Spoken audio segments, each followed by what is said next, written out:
Assalamualaikum warahmatullahi wabarakatuh.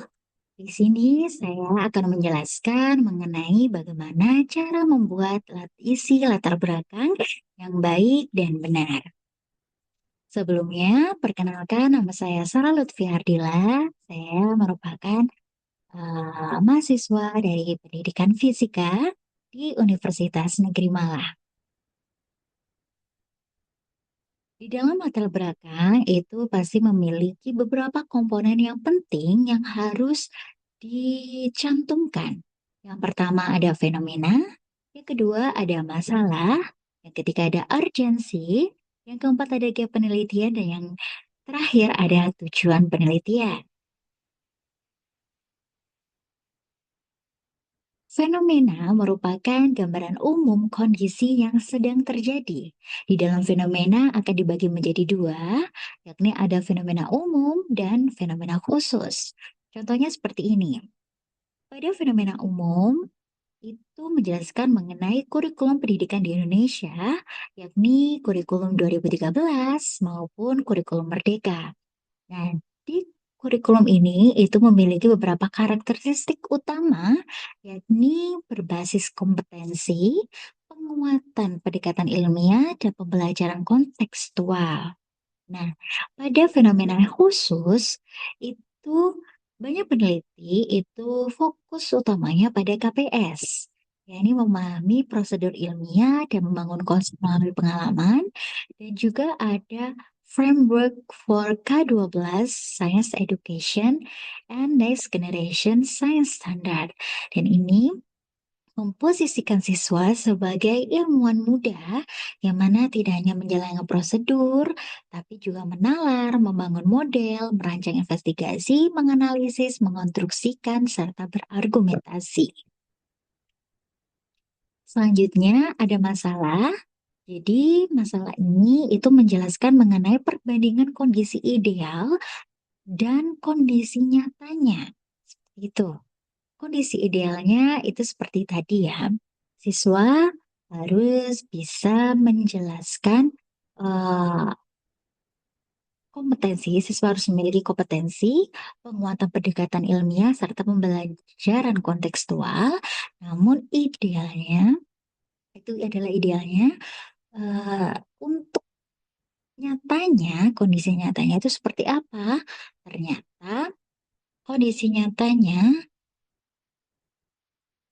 LKPD yang digunakan itu tidak mencerminkan kompetensi yang kurikulum inginkan.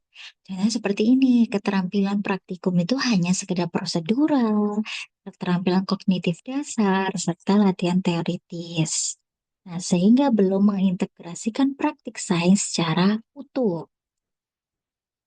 Nah, urgensinya itu apa? Yaitu alasan pentingnya masalah ini itu diteliti.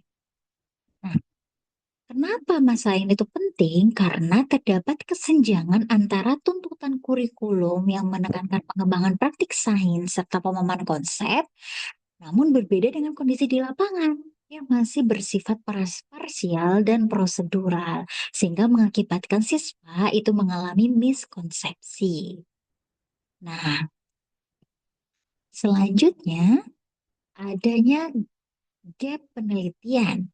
Oke, dalam gap penelitian itu kita itu harus menjelaskan gimana celah penelitian dan kebaruan kita. Itu apa?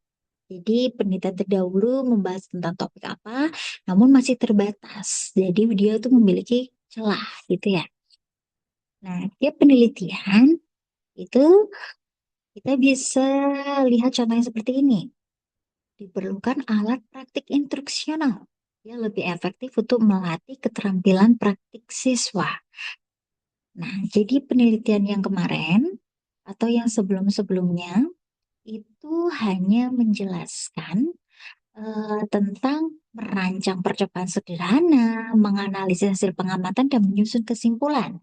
Lalu di LKPD juga melatih soal-soal teoritis dan penguasaan penerapan konsep, prinsip, hukum, dan teori. Itu mayoritas LKPD yang sering dibuat oleh penelitian sebelumnya. Nah, yakni Yang pertama, kita mencantumkan untuk membuat LKPD yang melatihkan 6 praktik sains, yaitu apa aja? Yang pertama, kemampuan mengembangkan dan menggunakan model, merancang, melaksanakan investigasi ilmiah, mengolah dan interpretasi data, berpikir matematis, membangun penjelasan ilmiah, dan mengembangkan argumentasi ilmiah berbasis bukti. Yang mana ini, agar lebih efektif, akan dikemas dan diintegrasikan di kerangka learning cycle 5E. Seperti itu. Itu adalah contoh gap penelitian. Selanjutnya yang terakhir yakni ada tujuan. Ini merupakan penutup dari latar belakang. Jadi tujuan penelitian ini untuk mengetahui, menganalisis, menguji gitu variabel terhadap variabel lain pada objek. Contohnya apa? Yang pertama, bagaimana efektivitas LKPD berbasis praktik sains untuk meningkatkan praktik sains pada materi fluida statis dan bagaimana efektivitas LKPD berbasis praktik sains untuk meningkatkan pemahaman konsep pada materi fluida statis? Demikian penjelasan dari saya. Apabila ada salah kata, mohon maaf. Sekian, wassalamualaikum warahmatullahi wabarakatuh.